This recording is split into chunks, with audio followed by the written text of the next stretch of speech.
자, 그래서 이 3장, 4장은 신학적으로 어떻게 해서 우리가 바로 그 믿음으로 말미암아 하나님의 자녀가 됐고, 어떻게 이 율법의 이 구속으로부터 우리가 벗어났고, 죄에서부터 벗어나고 하는 것을 지금 여기서 이야기하고 있는 것입니다. 자, 그렇기 때문에 이제는 더 이상 종이 아니요 유업을 받을 7절에 보니까 뭐야? 그러므로 내가 이후로는 종이 아니요 아들이니 아들이면 하나님으로 말미암아 유업을 받을 자니라. 할렐루야. 자, 그래서 여기서 9절에 보니까요, 참 놀라운 말씀입니다. 영이 우리한테 부어짐으로 우리가 예수를 믿음으로써 성령이 우리 안에 왔다는 게 뭘 얘기하느냐? 여기서 엄청난 차이가 있는 거예요. 그전에까지 율법 아래 있었을 때와 영이 우리한테 와서 아들이 되고 난 다음에 엄청난 차이가 9절에서 부여되는 것입니다. 자, 뭡니까? 2절은 너희가 하나님을 알 뿐만 아니라 더욱이 하나님이 아신 바 되었거늘 어찌하여 다시 역하고 천박한 초등학모로 돌아가서 다시 그들에게 종로를 하려 하느냐. 자, 이게 무슨 말씀입니까? 여러분, 그동안의 율법이란 건 뭐야? 이 돌판에 쓰여진 말씀입니다. 지금 우리 성경책도 마찬가지예요. 성경 글씨로 쓰여진 것입니다. 그래서 나중에 보면 뭐라고 그래요? 의문은 죽인 것이요. 써있는 스크립처, 써있는 글은 죽이는 것이요. 영은 살리는 것이라고 그러죠. 이게 무슨 얘기입니까? 바로 영이 왔기 때문에, 여러분이 그래서 성령을 받지 않고는 우리가 말로 그냥 예수 믿습니다. 아멘 하고 그냥 믿는다는 그 관념만 갖고 있으면 아무것도 안 해요. 바로 정말로 성령이 내 안에 계셔야 돼. 살아서 움직이는 영이 있어야 돼요. 자, 이때 어떤 일이 일어나냐? 너희가 하나님을 알 뿐만 아니라 어떻게 알았어요? 말씀을 듣고 봄으로 알았어요. 써 있는 걸 보고 알았어요. 그런데 이렇게만 아는 게 아니라 이제는 뭐 영이 들어왔기 때문에 내가 그 하나님을 알 뿐만 아니라 가장 중요한 건 뭡니까? 더욱이 하나님이 아신 바 되었다는 것이죠. 할렐루야! 이게 무슨 얘기예요? 하나님이 아신 바. 자, 여러분이 제가 옛날에 힐러리 비유를 자꾸 했어요. 이거랑 마찬가지예요. 여러분 힐러리를 알죠? 어떻게 합니까? 신문 보고 알아요. 인터넷 보고 알아. 방송 들어서 알아. 이게 뭐야? 보고 듣고 소위 말하는 주소 듣고 연구할 수 있어요. 힐러리에 대해서 막 책을 보고 막 자서전 보고 그 사람이 막 내 혼자 근데 아무리 공부를 많이 해서 힐러리에 관한 박사학위를 받았다 칩시다. 자, 그런데 힐러리에게 안바가 돼 있어요? 힐러리는 나는 몰라. 근데 그 앞에 가가지고는 내가 당신 되게 잘 알거든요. 나 당신 갖고 연구해갖고 내가 박사입니다. 아, 그래 봐야 뭐야? 나는 당신을 도무지 알지 못하노라. 바로 이거요. 내 혼자 율법을 아무리 지키고 공부 많이 하고 율법 박사의 포스트닥이 몇 개라도 상관없다는 거예요. 그 하나님하고. 뭐요? 그 하나님에게 아시는 바 되지는 못하는 거예요. 바로 이 믿음으로 말미암아 예수의 영이 우리 안에 들어왔기 때문에 우리가 아들이라고 하는 종에서 아들이라는 놀라운 신분의 변화를 이뤘을 뿐만 아니라 내가 그 하나님을 영을 통해서 알 뿐, 내가 주를 그리스도시요 살아계신 하나님의 아들임을 믿습니다. 내가 알 뿐만 아니라 믿는다고 내가 고백하는 나를 그 하나님이 알아주신다. 할렐루야! 여기서 엄청난 변화가 오는 거예요. 이것이 바로 여러분 예수를 믿음으로 말미암은 구원이 어떤 것인지를 우리한테 얘기하는 거예요. 그렇기 때문에 많은 사람들이 교회 다니면서 예수를 아직도 그냥 나는 믿습니다. 아멘 했으니까 그냥 나도 안다. 이렇게 머리로만 아는 거는 이거는 믿음이 아니에요. 뭡니까? 바로 아들의 영이 부어지는 것입니다. 이 아들의 영이 이 안에서 역사할 때 그 살아계신 아들의 영으로 말미암아 내가 그 주님의 말씀을 더욱더 귀를 기울였을 뿐만 아니라 그분을 더 알아갈 뿐 사랑할 뿐만 아니라 그분의 사랑이 내 안에서 뭉클뭉클 나를 움직여주기 때문에 그 사랑 때문에 아버지께서 나를 사랑하고 있다는 것을 아버지께 내가 아신 바 되었다는 것을 내가 깨닫게 될 때 더욱더 감사해서 나 같은 주인을 만나주시는 그 하나님 앞에 눈물 흘리며 감사하게 되는 거예요. 이게 바로 그분과의 진정한 만남인 것입니다. 할렐루야! 그렇기 때문에 율법의 돌판에 쓰여진 글자를 아는 것만 갖고 연구하는 것 같고 성경 공부만 그냥 하는 것 갖고는 여러분 절대로 그분을 알 수가 없는 거예요. 그분에게 아심받을 수가 없는 거예요. 그렇기 때문에 여러분 그렇기 때문에 믿음으로 말미암은 구원이라고 하는 것은 믿음으로 말미암은 영의 체험이 없이면 그래서 성령 세례가 없이는 절대로 안 된다. 성령의 여러분 그러나 중요한 건 있어요. 예수를 믿음으로 말미암아 믿음의 고백을 했을 때 이미 뭐예요? 말씀을 아멘 하고 영접하는 순간 이 말씀이라는 통로를 통해서 영이신 주님이 우리 안에 들어왔다고 그랬습니다. 자, 그렇기 때문에 이미 우리는 예수를 믿음으로 말미암아 사실 영이 들어와 있는데 제가 계속 강조하지만 아직까지 이게 뭐야? 하나의 씨앗에 비유했기 때문에 열매 맺는 과정에 있기 때문에 우리는 잘 느끼지 못해요. 그래서 그분은 계속해서 우리를 위로부터 내리는 성령을 입혀주시기를 원하시는 것입니다. 할렐루야! 그래서 자꾸 부어주시는 성령. 이걸 받아야 된다는 거예요. 예. 그걸 통해서 이 안에 씨는 지금 자라고 있지만 뭐예요? 우리는 그 살아계신 주님을 그때그때 느끼게 되고 우리가 엎드려 기도할 때 말씀을 드릴 때 찬양할 때에 성령의 임재를 통해서 이 성령의 감동으로 말미암아 그분이 영으로 살아계심을 이 안에서 확인하는 것입니다. 할렐루야! 어린아이가 뭐예요? 잠자다가 뻘떡 일어나 낮잠 자다가 뻘떡 일어나서 옆에 엄마가 없으면 뭐 헷가다 동네 방네 다 찾아다니죠. 예? 여러분 바로 그래야 된다는 거예요. 여러분 안에 예수의 영이 안 느껴지면 내 어머니가 어디 갔느냐, 나를 지켜주는 이 보호자, 예? 그분이 어디 갔느냐, 그리고 쫓아다녀야 되는 거예요. 그럴 때 금식하라는 것입니다. 지난번 금식에 대해서 얘기했죠. 주님께서 신랑이 같이 있을 때는 금식하지 않는 거예요. 근데 신랑이 없었어. 그럼 어떻게 돼? 주님이 내 안에서 안 느껴질 때 여러분 그때 금식하는 거예요. 그러면서 바로 그 주님을 만나기를 간구하는 것입니다. 자, 이렇게 바로 이게 우리의 스테이터스가 이렇게 엄청나게 달라졌다는 것입니다. 그래서 신학적으로 해서 그래서 바로 여기서 이렇게 증명을 이제 변증을 하는 거예요. 자, 그리고 나서 이제 5장에 가면은 이제 실천적인 논증으로 들어갑니다. 자, 그러면 너희들이 아들이 됐다. 이제 더 이상 종이 아니다. 자, 그래서 요 4절 후반에서는 뭐 이 여종 하갈과 사라의 진짜 아내 이 관계를 통해서 거기서 태어난 이삭과 그다음에 이 뭐 종의 아들인 이 뭡니까? 이스마엘과의 관계를 이제 얘기를 하죠. 그래 놓고서 5장에서 뭘 얘기합니까? 자유함에 대해서 얘기하는 거죠. 자, 이제는 성령을 통해서 자유함 받은 자가 뭐 어떤 지금 이 뭐 삶을 살아야 하는가 하는 걸 얘기하는 거예요. 자, 성령으로 말미암아 우리에게 주신 자유함을 얘기하고 있습니다. 자, 5장 1절에 보니까 그리스도께서 우리를 자유롭게 하려고 자유를 주셨으니 그러므로 굳건하게서 다시는 종의 멍에를 매지 말라. 이게 뭐야? 그 전까지는 종이었더니 아까 그랬잖아요. 이제는 아들의 영을 받았기 때문에 아들의 영을 말하면 더 이상 우리가 율법에 꽉 묶여있는 종이 아니다는 것입니다.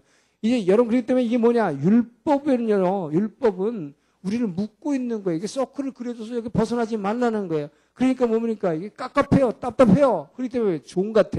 자유함이 없어요. 그러나 아들이 됐다는 게 뭡니까? 영이 들어옴으로 말미암아 우리는 더 이상 율법의 매임을 받는 게 아니라 우리는 영으로 말미암아 자유함으로 이제 자유함으로 자발적으로 내가 주님을 사랑하게 되는 것입니다. 할렐루야. 자발적으로 그분이 주신 율법에 순종하게 되는 것입니다. 할렐루야.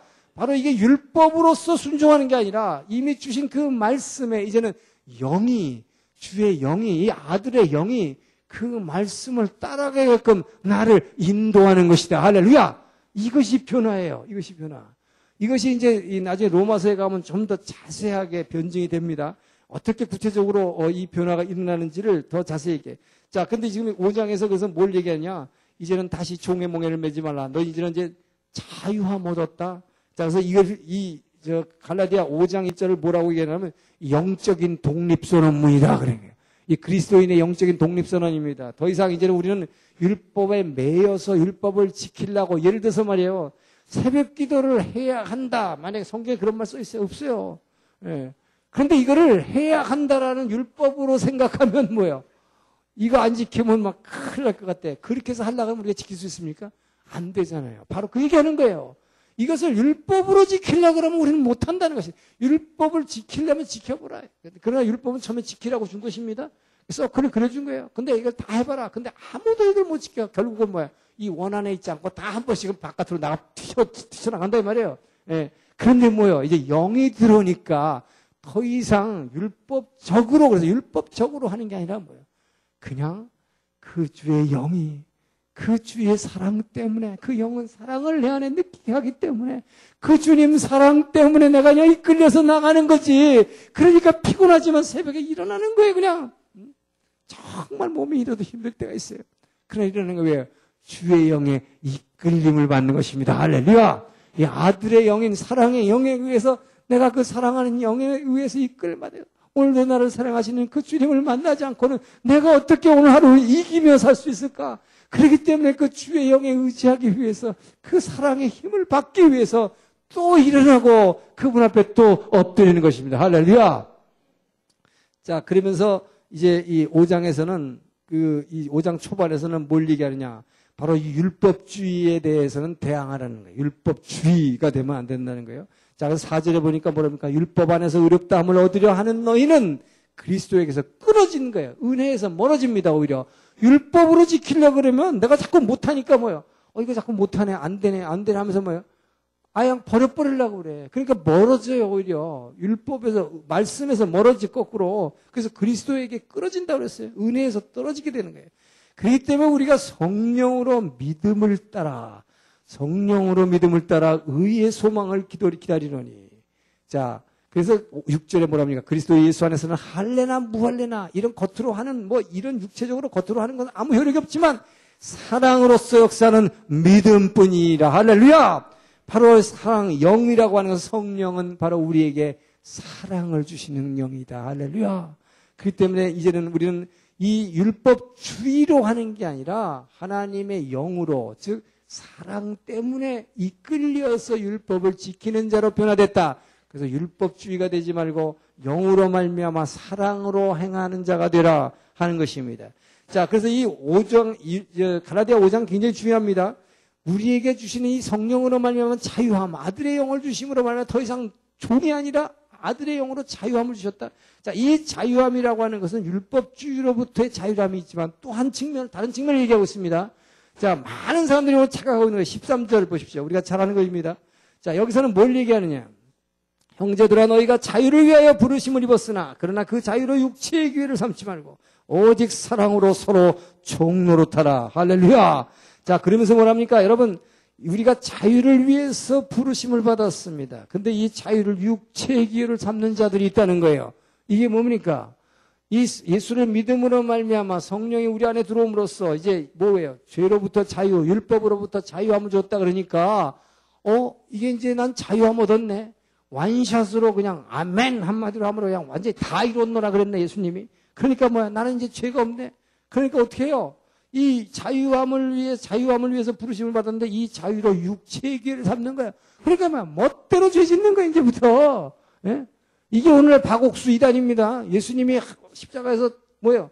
죄를 다 사하셔서 다 이뤘다 하셨기 때문에 완샷으로 다 했는데 왜 예수 믿는 사람들이 자꾸 죄책감에 시달리냐고. 그래서 여러분 죄는 다 없으니까 죄 없다고. 그러면서 뭐 신문에 보니까 말이에요. 여러분 성경에 이렇게 써있는데 성경을 믿겠습니까? 내 생각을 믿겠습니까? 그렇더라고 그 이단이 선전하는데. 근데 왜 성경에서 그러고 있다 이 말이에요 지금. 성경이 뭐라고 얘기해요 이게 지금. 성경에서 우리는 아직도 뭐래요? 우리는 성경에서는 뭐라고 얘기하고 있냐? 우리는 계속 끊임없이 죄를 짓는다는 거예요. 지금 이게 바로 그 얘기를 하고 있잖아요. 자유를 위해서 부름을 받았으면 이 자유를 육체의 기회를 삼지 말라. 이게 뭐야? 이 자유 때문에 죄 짓는 사람이 너무 많다는 거예요. 예? 그렇기 때문에 뭡니까? 이 자유를 왜 준 것이냐 하는 거예요. 왜 준 것이냐. 이것은 사랑으로 서로 이웃을 사랑하라고, 서로 종노릇하라고.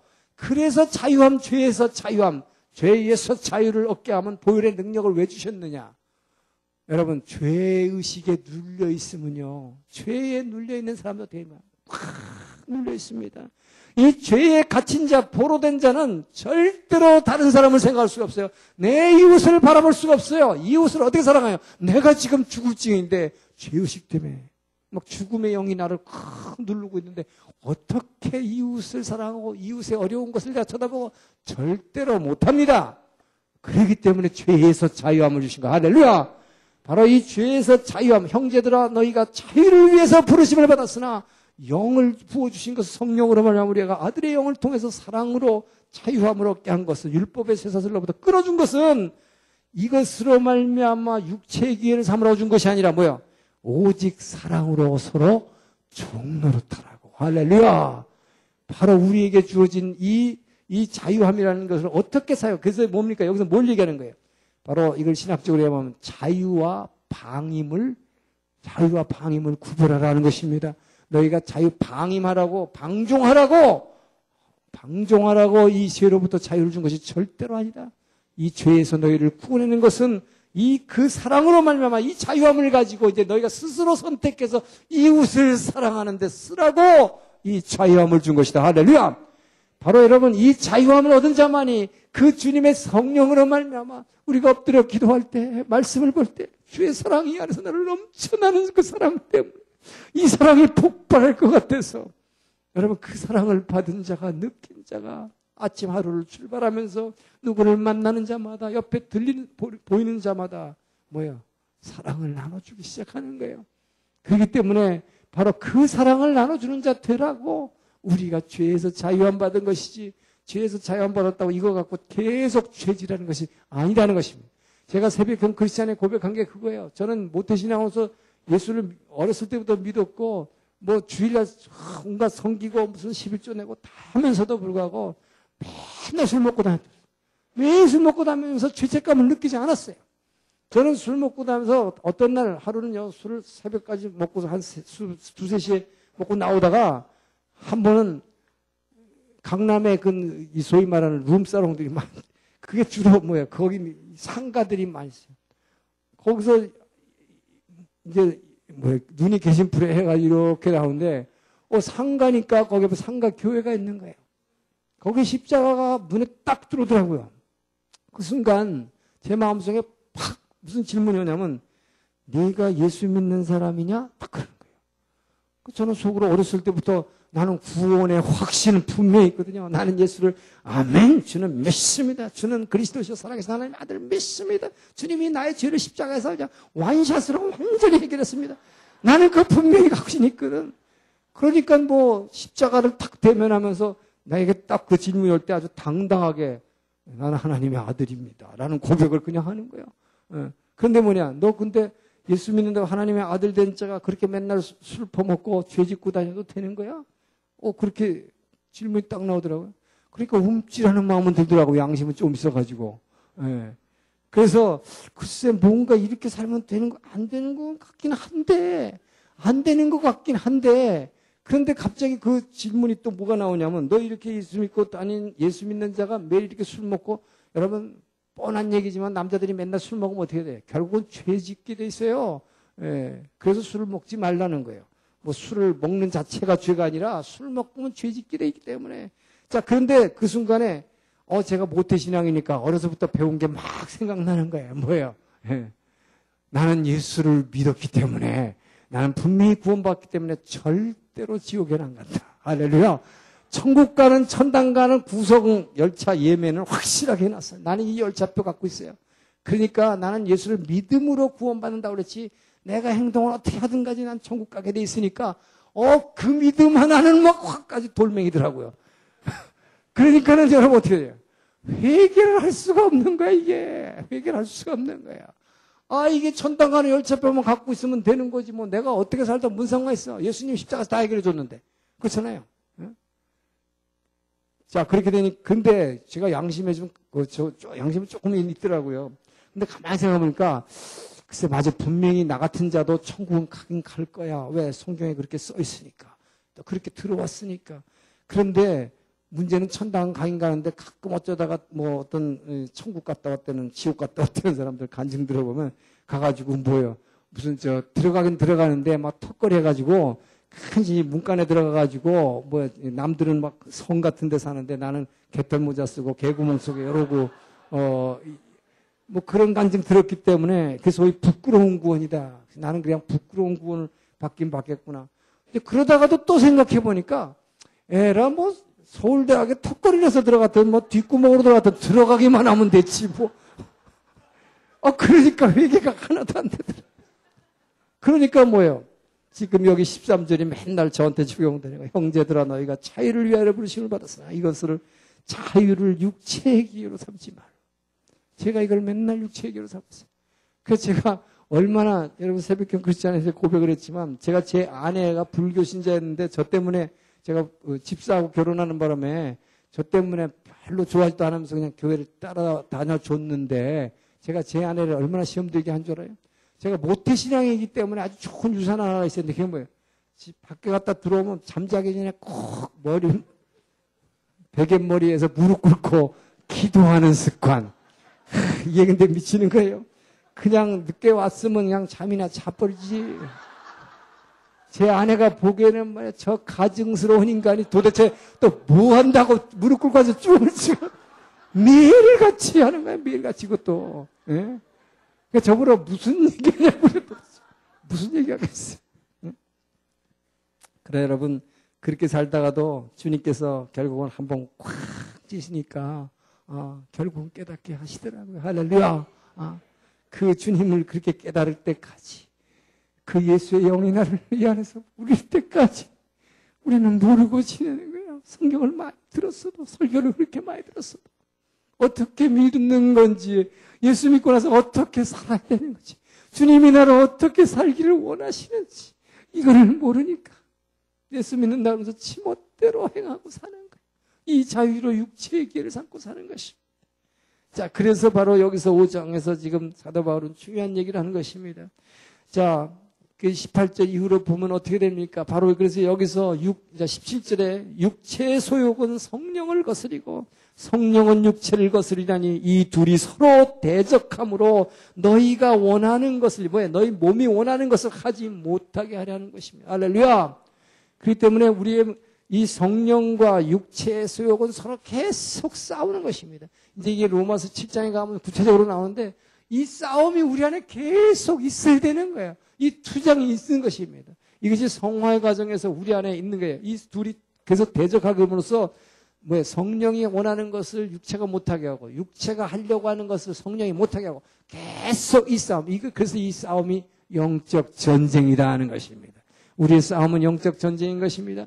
자, 그래서 여기서 이 사도 바울은 지금 갈라디아서 뭘 얘기합니까? 육체의 소욕을 갖다가 구체적으로 쭉 나열하고 있어요. 우리의 육체적 소욕을 뭡니까? 음행과 더러운 것과 여기서 더러운 것도 음행과 관련된 거예요.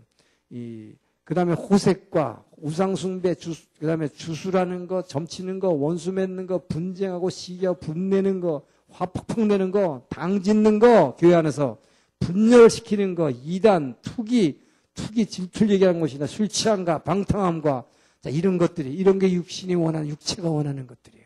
이 육체가 원하는 것에 대해서 싸워야 된다는 것입니다. 너에게 아들의 영이 주어졌으면 여기에 대해서 대적하라는 것입니다. 자, 그래서 이런 일을 하는 자들은 하나님 나라를 유업으로 받지 못할 것이요. 할렐루야!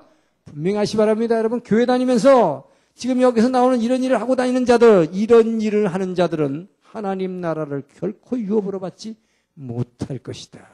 이를 갈미 있습니다. 바깥에서. 분명히 하시기 바랍니다. 자, 그래서 그렇게 하면서 뭘 하는 거예요? 성령의 열매 맺어야 된다. 자, 그래서 이 성령을 주신 것은 이 영이 성령이 이 안에서 하나의 씨앗으로 줬지만 이 씨가 점점 자라서 열매 맺어야 돼. 자, 이 열매를 우리가 전한 대로 이 갈라디아 5장 22절에 23절에 나오는 이 성령의 열매 9가지. 자, 이 열매는 점점 하나의 씨가 참 자라서 열매 맺는 것이지 어느 날 갑자기 은사로서 뚝 떨어지는 게 아니에요. 은사는 뭡니까? 선물입니다. 그래서 이 선물은 어느 날 그냥 우리에게 뚝 떨어지는 거예요. 이런 선물이 아니에요. 이것은 이 씨가 점점 자라서 열매 맺는 것입니다. 바로 이 열매 맺으라. 이 열매 맺는 것으로 온 것이 이 사랑인 것입니다. 이 사랑이라는 것은 그냥 나타나는 거 아니에요. 그렇기 때문에. 그래서 이 사랑과 기쁨과 화평과 오래 참음과 자비와 선을 이웃에게 베푸는 것과 충성심, 변하지 않는 충성심, 온유와 철저하는 것, 이 같은 것을 금지할 법합니다. 이것은 바로 성령의 열매로서 나타나는 것이다. 이것이 바로 예수님의 씨 뿌리는 비유를 통해서 이미 설명했습니다. 그렇기 때문에 이것은 점진적으로 이 열매는 맺혀나가는 것이지 어느 하루에 예수 믿었다고 해서 바로 변화되는 거 아니다는 거예요.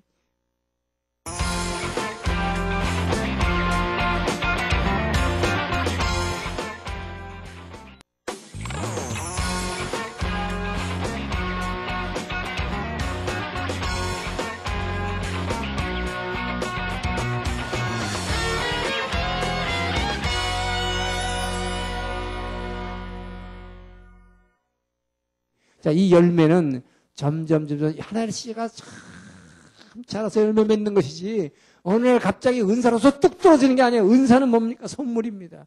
그래서 이 선물은 어느 날 그냥 우리에게 뚝 떨어지는 거예요. 이런 선물이 아니에요. 이것은 이 씨가 점점 자라서 열매 맺는 것입니다. 바로 이 열매 맺으라. 이 열매 맺는 것으로 온 것이 이 사랑인 것입니다.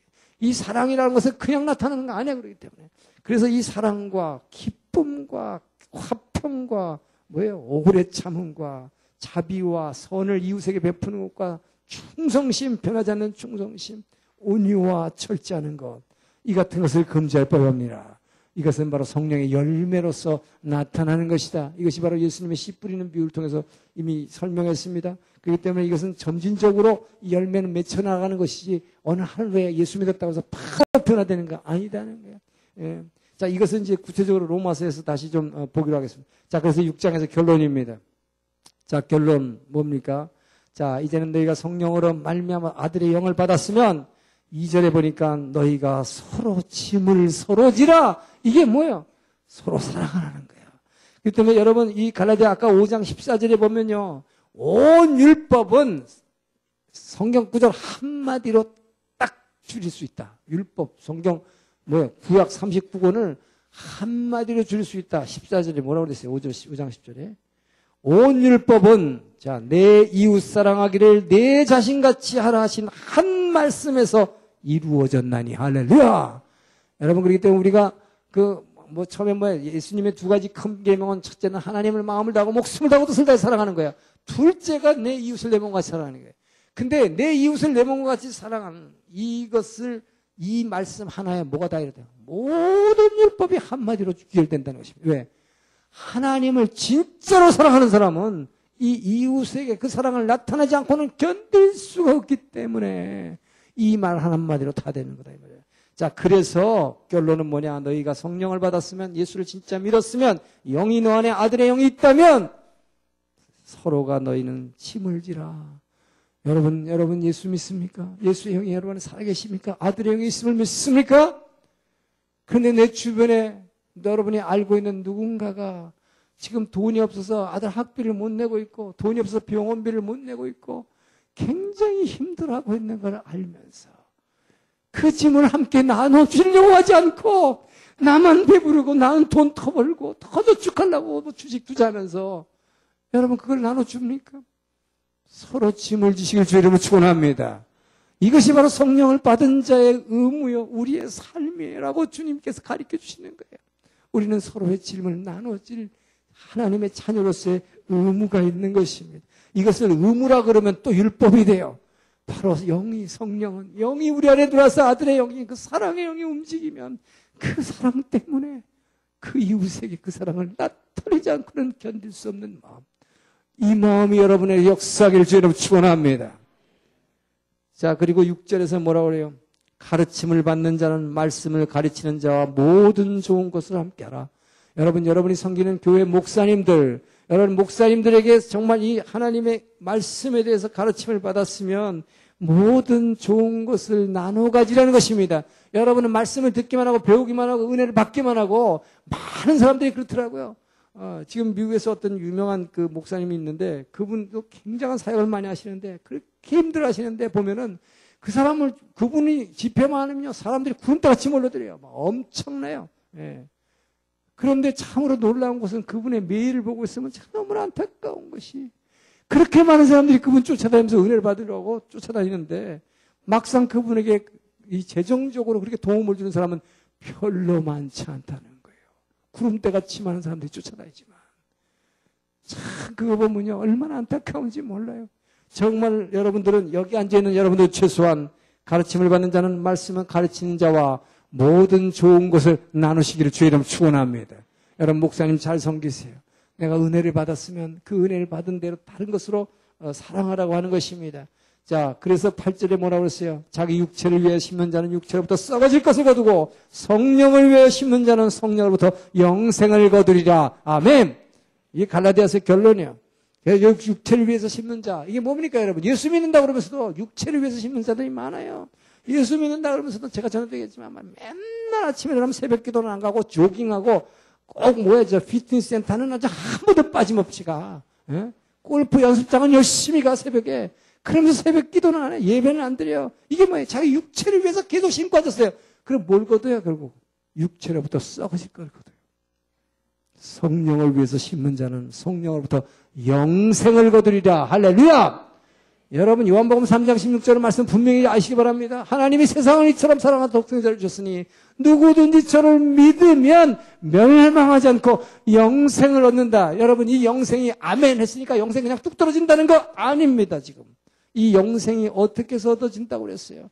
성령을 위해서 심는 자는 성령으로부터 영생을 거두리라. 할렐루야! 이것이 이제 로마서에 가면 좀 더 자세하게 나올 것입니다. 어떻게 우리가 살아야 되는지, 예수 믿는 사람들이 예수의 영을 받았다는 게 무엇인지, 아들의 영을 받음으로 말미암아 우리가 어떤 삶을 살 때에 이 영생을 얻은 것이 우리가 분명히 성경에서 이제 되게 되는 거예요. 자, 그러면서 10절에 뭐라고 그랬습니까? 우리는 기회 있는 대로 모든 이에게 착한 일 하되 더욱 믿음의 가정들에게 하지라. 뭐요? 이웃사람 도와주되, 특별히 누굴 도와주라고요? 믿음의 형제들, 크리스찬들, 이왕이면 될 수 있는 대로, 기회 있는 대로 모든 사람에게 도와주되 믿음의 가정들에게는 특별히 더 도와주라. 예. 자, 그러면서 지금 이제 마지막으로 그러나 내게는 우리 주 예수 그리스도의 십자가 외에 결코 장할 것이 없으니 오직 새로 지으심을 받는 것이 중요하니라. 나는 내 몸에 예수의 흔적을 지니고 있노라. 나는 여기 앉아있는 여러분들이 예수의 흔적을 지니기를 주의 이름으로 축원합니다. 로마서는 16장입니다. 꽤 긴 성경이죠.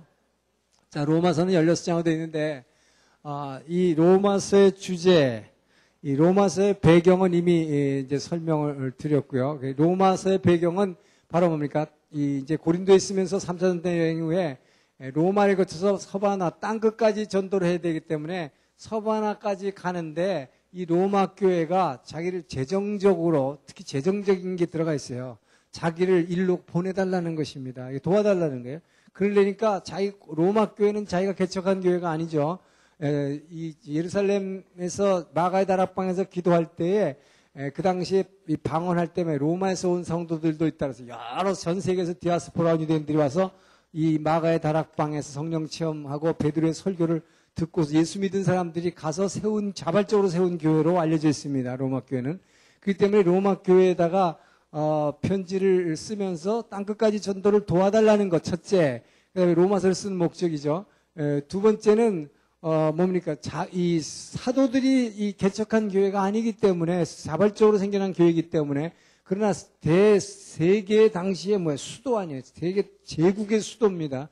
교회 규모도 컸던 것 같고, 그렇기 때문에 이 교인들에게 한 번 더 예수 믿고 구원받은 이 구원이 뭔지, 자, 구원이 뭔지 신학적으로 설명해줘야 될 교리적으로 설명해줄 필요가 있었고, 그 다음에 뭐예요? 바로 그동안에도 많은 다른 교회들이 질문이 오는 거가 전부 뭡니까? 예수 믿고 나서 어떻게 살아야 되는지 몰라갖고 전부 질문들 자꾸 하니까 뭐예요? 이제 예수 믿고 나서 어떤 삶을 살아야 될지를 분명한 이 구원관에 따라서 어떻게 살아야 될지를 가르쳐 줘야 할 필요성. 자, 그거에서 로마서를 쓰게 된 거죠. 자, 그러면 이제 로마서의 주제가 뭐냐? 자, 로마서의 주제는 로마서 1장 17절에 나타나 있는 대로, 자, 복음에는 뭐예요? 하나님의 의가 나타나서 믿음으로 믿음에 이르게 하나니. 자, 이 로마서 1장 17절에 나타난 것처럼 로마서의 주제는 뭐라고 얘기하냐면, 자, 복음에 나타난 하나님의 의다. 복음에 나타난 하나님의 의다. 자, 이렇게 얘기가 좀 어려워요, 지금. 이 로마서가 많은 사람들께서 어렵게 생각합니다. 자, 이 복음에 나타난 하나님의 의 하면 여기서 지금 중요한 건 뭐냐면 우리가 하나님의 의라는 게 뭐냐. 이 정의가 참 어렵다. 이렇게 얘기를 합니다. 근데 이것이 너무 어렵게 생각할 게 없어요. 자, 하나님의 의라고 하는 말, 이게 지금 따져보면 뭡니까? 하나님의 의는 두 가지로 해석이 되겠죠. 뭡니까? 소유격으로 되어 있다는 건 소유격 하나님의 의는 하나님 자신이 의다라는 주격으로 하게 되면 그렇게 되죠. 그러니까 이것을 주격으로 쓰게 되면 이 의라는 것은 하나님이 의다 이렇게 얘기하죠. 자, 하나님이 의로운 분이다. 이 얘기가 됩니다. 근데 하나님의 의로운 분이라고 여기서 얘기할 때는 이게 뭐예요? 하나님은 거룩한 분이다. 이때의 의미는 하나님의 거룩함에다 집중하고 있어요. 이것을 소위 말하는 우리가 이 righteousness라고 할 때 이 righteousness, 이 의라고 하는 것을 얘기할 때는 하나님의 의, 그러면 하나님은 바로 거룩한 분이다. right가 뭐야? 옳은 분이다. 자, 그런데 또 하나의 의미는 뭐냐? 이것이 소유격이 되죠. 누구의라는 말은 뭐예요? 소유격이죠. 그러니까 하나님의 righteousness of God, 하나님의 의라는 소유격으로 쓰게 되면 뭡니까? 이것은 하나님이 소유하고 있는 의미가 하나님이 가지고 있는 의미다. 자, 하나님이 의라는 거하고 하나님이 가지고 있는 의라는 것은 의미가 다르죠. 가지고 있다는 뜻은 뭡니까? 나눠줄 자세가 지금 돼 있는 이런 의를 말하는 거예요. 그래서 여기서 말하는 또 하나의 하나님의 의라고 해서 하나님이 가지고 있는 의, 가지고 있는 의인데 이것이 뭐하고 관련되어 있느냐? 이것이 바로 구원과 관계 있는 의다 하는 것입니다. 자, 여기에 굉장히 중요한 의미가 있어요. 이것은 구원과 관계가 있는 의다. 자, 그러면 이 구원이라는 게 어디서 오느냐 하는 것입니다. 로마서의 구원론의 핵심을 봐야 돼요. 자, 구원이라는 것은 어떨 때 구원이 오는가, 누구에게 구원이 오는가? 이것은 이 구원이라고 하는 것은 의롭게 된 사람만이 구원받습니다. 죄 있는 사람은 구원 못 받아요. 그러니까 죄인은 구원 못 받아요. 의롭게 된 사람이 구원받아요. 자, 그러면 어떻게 의롭게 되느냐 하는 것입니다. 자, 이 의롭게 되는 방법의 문제에 있어서 율법주의자와 이 사도 바울이 다른 거지. 자, 율법주의자들은 의롭게 되는 것을 뭐라고 합니까? 사람의 율법의 행위로 말미암아. 자, 율법의 행위로 말미암아 구원받는다고 그러는데 이 사도 바울은 뭡니까? 성경은 얘기하기로 율법의 행위로는 구원받을 수 없다. 의롭게 될 수 없다. 그랬어요. 지금 갈라디아에서도 아까 바로 이 얘기를 한 거죠. 뭡니까? 우리 사람이 의롭게 되는 것은 율법의 행위로 말미암은 것이 아니요. 뭐예요? 오직 예수 그리스도를 믿는 믿음으로 말미암은 것을 아노니. 바로 그 때문에 율법의 행위로서는 의롭게 되지 않아요. 그렇기 때문에 이 얘기는 뭐냐? 이 하나님이 우리에게 주시는 구원은 의로 말미암아 구원하는데 이 의는 어디서 주시느냐? 이것은 하나님이 주시는 것인데 이거는 뭐냐? 믿음으로 말미암아 주신다는 거죠. 우리가 믿음을 고백할 때에 하나님은 우리를 의롭게 만들어 주신다. 할렐루야. 그렇기 때문에 우리가 믿음을 예수 그리스도를 믿습니다. 예수 그리스도 주는 그리스도시여 살아계신 하나님을 믿습니다. 이 믿음을 고백하게 해주는 순간 하나님이 가지고 있는 이 구원을, 이 의를 우리에게 주셔서 우리에게 뭐예요? 의롭다고 칭해 주시는 사건이에요. 이것을 이 구원이라고 하는 것입니다. 자, 그렇기 때문에 이 하나님의 의라는 말의 정의에 대해서 너무 어렵게 생각하지 마시고 이렇게 두 가지 의미로 쓸 수 있다. 그래서 하나님 자신이 거룩한 분이다. 또 하나는 하나님이 우리에게 나누어 주시는 의, 즉 우리를 구원해 주시는 의. 자, 이 구원을 해 주시는 의라는 걸 갖다가 이 말하자면 뭐예요? 하나님이 우리에게 주시는 의, 뭐예요? 구원을 주시는 의. 자, 그래서 이것이 어떤 형태로 나타나냐면 이것이 자, 믿는 자들에게 있어서는 믿는 자에게 있어서는 이 뭡니까? 하나님의 의가 뭘로 나타나냐?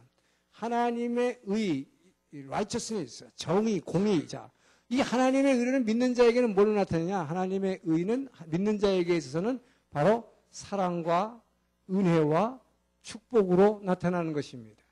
자, 그렇기 때문에 이것이 바로 구원을 통해서 우리에게 사랑과 은혜와 축복을 주세요. 근데 하나님을 믿지 않는 자, 불신자들, 자, 믿음이 없는 사람, 자기가 행위를 통해서 내가 의롭다고 주장하는 사람들, 자, 이런 불신자에게는 이 하나님의 의가 뭘로 나타나냐? 뭘로 나타났어요?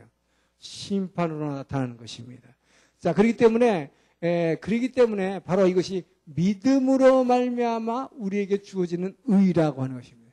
자, 그래서 로마서의 주제를 복음에 나타난 하나님의 의라고 하는 것은 이 복음에는 자, 하나님의 의가 나타나는데 그래서 믿음으로 믿음에 이르게 하는다. 이게 참 어렵죠, 우리말로. 이거 번역이 어렵게 돼서 그래요. 번역이 by faith, 믿음에 의해서 나타나는 하나님의 의, 하나님의 의를 설명하면서 이 righteousness인데 이 righteous는 어떤 righteousness냐? 이것은 by faith, 믿음에 의해서 나타나는 건데 from first to last, 처음부터 끝까지, 그러니까 뭐야? 아니, 그냥 처음부터 끝까지 완전히 목적하게 믿음으로만 주어지는 의다. 그런 뜻입니다. 이거를 그 믿음으로 믿음에 이르게 옛날 성경에는 믿음에서 믿음으로 이르게 한다. 이게 뭔 말인지 아리까리하다 말이죠. 그러니까 이건 완벽하게 완전하게 온전히 그런 말이에요. 오직 그렇게 생각. 오직 믿음으로만 주어지는 의다. 자, 그래서 자, 이것을 사도 바울은 어떻게 이제 이 복음에 나타난 의를 가지고 말하자면 하나님의 의를 가지고 이 복음이라고 하는 것을 디펜드하는 거예요. 지금 이 복음이라는 게 뭔가 하는 것을 우리에게 알려주는 것입니다. 이것을 통해서 이제 구원론의 신학으로 이제 들어가는 건데, 자, 이 주제를 어떻게 설명하고 있냐면 여기다 쓰지 말고 여기 이쪽을 이용하겠습니다. 바울이 지금 바울이 설명하고 있는 하나님의 의입니다. 자, 하나님의 의가 아까 두 가지로 의미로 쓰인다고 그랬어요. 그래서 지금 맨 앞 16장으로 되어 있죠. 로마서는. 자, 로마서는 16장으로 되어 있는데 이것을 반으로 딱 짜게서 1장에서 8장까지는 이것을 보통 이제 이게 신학적인 논증이라고 얘기합니다. 신학적인 논증이라고 그러고 이것을 삶의 적용이라고 보통은 이렇게 얘기해요. 이렇게 얘기하는 것보다는 더 쉽게 지금 여러분에게 설명하려니까 뭘로 얘기하는 게 맞냐. 하나님의 의를 가지고 얘기하는 거예요. 그러니까 1장에서 8장은 이제 이 복음을 뭘로 디펜드 하려고 그러냐면은 하나님이 우리에게 복음의 요 두 번째 소유격입니다. 하나님이 가지고 있는, 그러니까 우리에게 뭐냐면 하나님 앞에 서게 하는 의이다 하는 거예요. 그래서 하나님이 가지고 있는 구원을 주시는 의미다. 이것은 자, 하나님이 우리에게 주시는 의다. 이렇게 얘기하면 쉬워요. 하나님이 우리에게 주시는 의, 즉 구원입니다. 자, 그런데 믿음으로 말미암아 구원 얻는 이 의예요. 그러면 여기서 얘기하는 건 뭐냐? 하나님이 의롭다. 하나님이 의 그 자체다. 이렇게 얘기합니다. 하나님이 그 의 자체다 하는 거예요. 자, 하나님의 의 자체다 하는 거, 이것이 후반부입니다. 그래서 9장에서 16장까지 이끌어가고 있는 거예요. 자, 그러면 이게 뭘 얘기하는 거라? 하나님이 주시는 의라는 게 이게 지금 뭘 얘기하는 거냐? 이거를 아주 더 쉽게 얘기하면 이것은 하나님의 doing이에요. 자, 이게 doing과 being의 문제를 가지고 보면 분명해지는 것입니다. 하나님이 하시는 일이 우리를 위해서 이것을 말하자면 1장에서 8장까지 얘기하는 거예요. 그 다음에 하나님이 자체가 의니까 뭡니까? 이건 하나님의 존재론입니다. 하나님의 이거는 being을 얘기하고 있어요. 하나님은 어떤 분이신가 하는 얘기를 하는 거예요. 그러니까 하나님은 거룩하신 의로우신 분이죠. 그래서 하나님의 의, 이게 하나님이 자체가 의다 하는 거고, 이것은 하나님이 우리를 위해서 어떤 일을 하시는가. 그 의라는 것은 하나님이 가지셔서 논해주시는 의는 뭐냐. 이것이 근데 우리에게 적용을 하면 어떻게 되느냐. 요 하나님이 하시는 이 의는 하나님이 논해주시는 의라고 하는 것은 하나님이 doing하는 거기 때문에 나는 뭐야? 나의 being이다. 여러분 이게 지금 이 로마서의 구원의 핵심이에요. 나의 존재에 지금 관한 문제를 얘기하고 있는 거예요. 내가 뭘 해가지고 구원받는 게 아니라는 게 여기서 나오는 게 바로 내 존재가 변화되는 것이지 내가 어떻게 하는 게 아니야. 이것은 하나님이 doing 하시니까 나는 그저 따라가가지고 믿음으로 아멘 했더니 나의 빙이 변해버리는 거예요.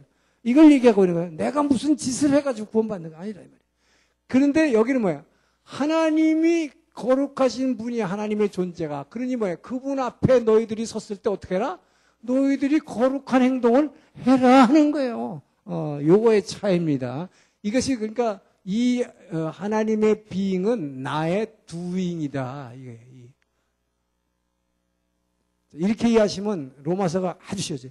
이것만 알아도 여러분이 로마서가 벌써 반을 다 이해하고 시작하는 거예요. 자, 이거에 따라서 로마서가 전개되고 있어요. 그래서 제일 앞에서 이제 모든 사람은 죄 가운데 있다고는 정죄를 하는 게 1장에서 2장인데 사실은 1장에서 2장이 아니라 3장 20절까지가 전부 정죄 부분을 다루고 있습니다. 그리고 나서는 우리를 바로 우리에게 믿는 자에게 의롭다 하는 의로움을 주시는 이 칭의의 구원, 자, 이것이 3장에서 5장까지 전개가 되고 있고, 그러고 나서 의롭다 하신 다음에는 어떻게 하시냐? 우리를 거룩하게 변화라고 성화의 명령을 하십니다. 이것이 바로 6장에서 8장까지예요.